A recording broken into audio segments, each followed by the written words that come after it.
Let's talk about how to find your why. Your why is the spark, the guiding light, the compass pointing you in the right direction. It's your purpose, motivation in life, and ultimately what drives you forward. Knowing your why is incredibly important because everything else flows from there. You don't really need to know how you're going to get somewhere or even what you're supposed to do. If you start with a solid why, the how and the what will follow. Your why is the foundation to creating a life you love. It's the key to designing your dream life. Without it, life will feel bland and meaningless as you aimlessly wander and don't know what you're living for. So if you're struggling with your why and want more clarity on your life path and purpose, I'm excited to share this concept today. I'll cover the basics, but if you want to dive deeper with an actionable plan, you should check out our new 2023 Artist of Life workbook. It just launched today and is our top-selling guided journal to help you create your most intentional and successful year in 2023. It guides you through finding your why, clarifying your goals, and breaking it all down so that you can achieve them on a quarterly, monthly, and weekly basis. You can check it out at the link down below.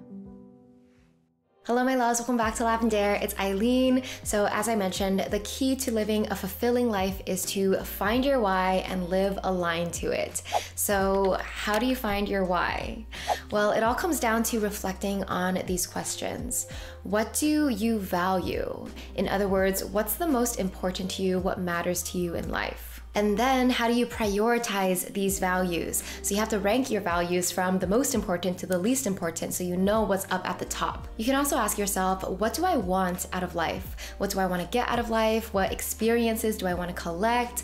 Ultimately, you want to know yourself and what truly matters to you. So actually in the workbook, we have this full page layout called About Me, where it will guide you through like understanding yourself, your values, your passions, your strengths, your motivations. There's even questions like, what does success mean to you? What does a fulfilling life look like to you?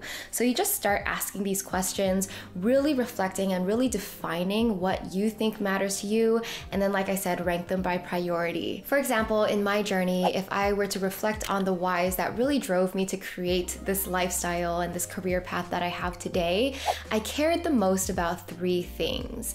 And these were all things that I learned from experience why I cared about these things. Like I learned that they were my values. So the first thing was I wanted to do something that I love for a living. I wanted to do something that makes me happy. I wanted to feel love, joy, and passion in my career. Like that really mattered to me because I knew what it felt like to work a job that I don't like and a job that I don't care about. Number 2, I really valued and wanted to live a life where I felt like I was doing something meaningful, something where I was leaving some sort of positive impact on the world.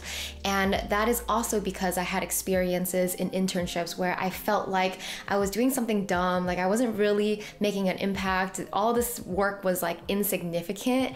And yes, like I just was really passionate about feeling that inner fulfillment when I was, finding like what I should do with my life. And number 3, I really, really value my freedom in so many different areas. So one would be time freedom, because I hated the structure of like school, waking up at a certain time and blah, blah.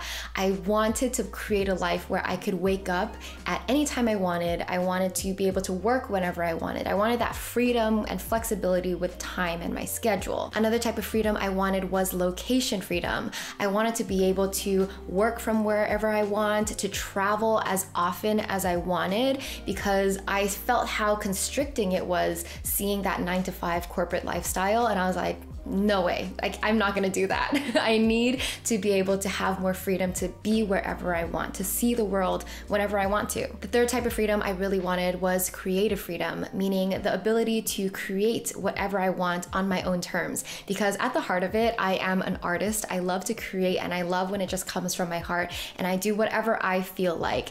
And I think I decided that I cared about this because I had experiences in like the entertainment industry or pursuing music where people people would tell me to sing what they wanted me to sing, or like, I don't know, I just felt like sometimes it can be really restricting to be put in a box. Sometimes it is okay to like collaborate and when someone gives you guidelines, but I don't know, I just felt like why not give myself more freedom and find a path that would allow me to be an artist, to create whatever I want to create. And the last type of freedom that really mattered to me was financial freedom. I really wanted to create a life where I had financial freedom, financial abundance. I didn't want to have a cap on the money that I would be making. Like, I feel like, you know, the path that I saw out of graduation, if I were to work for like an ad agency, for example, like there's like a certain cap of what you could make in that role, and it like maybe it grows year by year, but I just didn't like it. I wanted life to be bigger than that. No offense to people who love that job and love that industry, but this is just an example of what I valued. I wanted the opportunities to be limitless. Like I didn't want a ceiling on financial freedom and abundance, because I knew there was more to life and that I could achieve it. So these were all the things that I really valued. And once I recognized like these were the three most important things to me, remember, it was doing something I love that brings me joy and passion, doing something meaningful, making a positive impact on the world, and then all those freedoms that I ran through, because I love my freedom, right?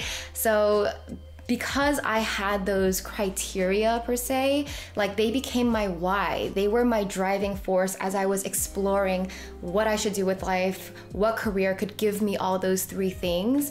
And if I didn't have those whys, like if I wasn't clear about all the things that I cared about and valued, I could have easily ended up settling for another path, another career that gave me, you know, some of those things, but not all. Like, it's once you define what you want, then you know how to get it, because you know what's not going to give you what you want. I feel like a lot of people who live life by default on autopilot, they don't take the time to think about their why. And so they just kind of meander and they end up on a path in a job that, you know, a few years down the line, they're like, why am I here? Like, actually, this is not what I want.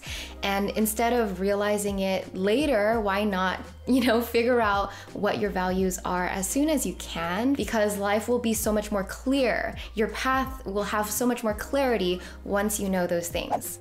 I also want to make a point that each person is entitled to their own why, meaning all of our why and our reason for living is different, and that's what makes life beautiful. There's no right or wrong. And also, your why can change over time as you age, as you know, you go through life, different life stages, and you realize your values have shifted. That's totally okay. That's the beauty of life, is you get to decide as, you know, at every moment, like what matters to you. I say this to remind you to not to have judgment for the way other people are living their lives, the way they choose to live their lives, because each person is operating under a different why, and you might not be able to understand. For example, some people might value like, I need to make money first to, for example, pay off debt or support my family or something before I do something that brings me joy or something that I'm passionate about. There's nothing wrong with that. There's nothing wrong with prioritizing money first because you need it or you want it, right?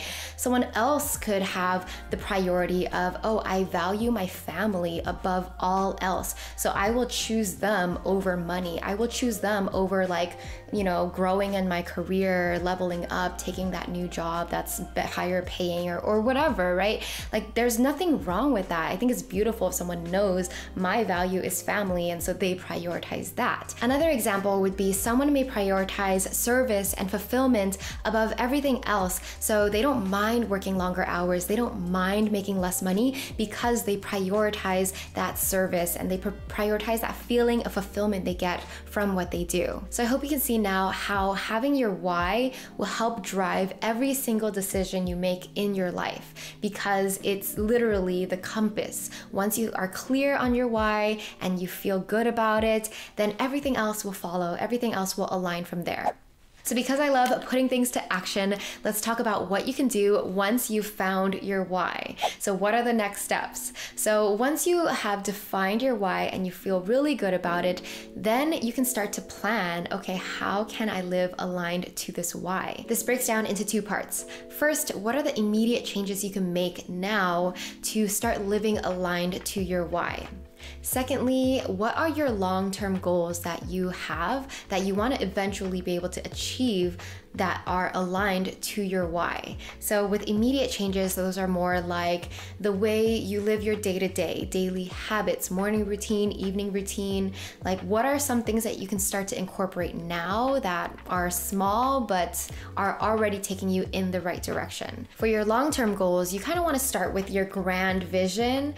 It doesn't have to be that specific. Obviously, the more specific, the better, but just start putting out things that you think that, dream life, living aligned to your why looks like. And then from that grand vision, you kind of work backwards. Okay, what does that look like in the next 3 years? What does that look like in the next year? And then in the next month, and then in the next week? Like, just try to break things down. And that's actually exactly what the Artist of Life workbook does. Like, it'll help you plan your entire life and year. So you start with your dream life vision, then you set your goals for the year in all the different categories of your life, and then it helps you break things down on a quarterly and monthly basis. So you're planning your goals every quarter, every month, also every week. You're basically breaking things down to like the smallest bite so that your goals feel actionable. Even though your goals are big, you break it down to a bite size, so you're like, okay, that's doable, I can do that. So it doesn't feel so overwhelming in your head. So if you want more clarity and more guidance on finding your why, especially for next year, how to figure out what you want, how to get there, and that process of breaking down your goals until it's very actionable, definitely check out the Artist of Life workbook. It's linked down below. But basically, the workbook asks you to reflect on these questions each year because, like I mentioned earlier, your why can change, your values can change, your goals can change. It's okay. I think change is beautiful. Change is the only constant in life. So embrace the fact that you are changing constantly. And that's why I think it's important to do these reflection exercises every year. It's like, it's not, oh, you find your why and then you're good forever. It's not like that. Your values and your needs will change as you grow. It's the natural part of the process. For example, I felt like earlier on in my 20s, I was so much about proving myself, proving that I can succeed. And you guys know I talked about that journey. Like, it eventually led me to succeed, but then also to burnout, and then to this whole mental, emotional breakdown and healing journey where I realized, okay, I don't need to tie my self-worth with success and external validation. And so my goals and my values have shifted since my early 20s. I'm not the same person that I used to be. I don't care that much or as much about the things that I used to care about. And so it's fun to see how I'm changing each year, what I value now. Like, now I just value inner peace. I value my joy. Like, everything I do, I have to feel joyful. I want to put my joy in everything I do. I want to feel joy every day. And I still value my freedom. Like, I love all those freedoms I mentioned. Like, I'm so glad that I figured those things out earlier in my career so that I didn't wander off into a path where I didn't have those freedoms, because that type of freedom is something money can't buy. Like, people can make so much money, but they work in a job that has long hours, like they're working 60 hours a week, and it's just not worth it to me personally. So again, going back to, it's what you value, it's what matters to you. Find what your why is to you. Each person is unique. We're all different. Don't judge each other for what we decide we want out of life. Don't have a say on how other people live their life. Just focus on your own life and make sure that you approve of yourself and your own life. All right, my loves, comment down below on what your why is. I hope this video helps you boil it down even more, but comment down below, even if you're not sure, just list some bullet points on your values and the things that really matter to you, what kind of life you want to create, what do you want to get out of life? All right, sending you so much love, and I'll see you in the next one. Bye.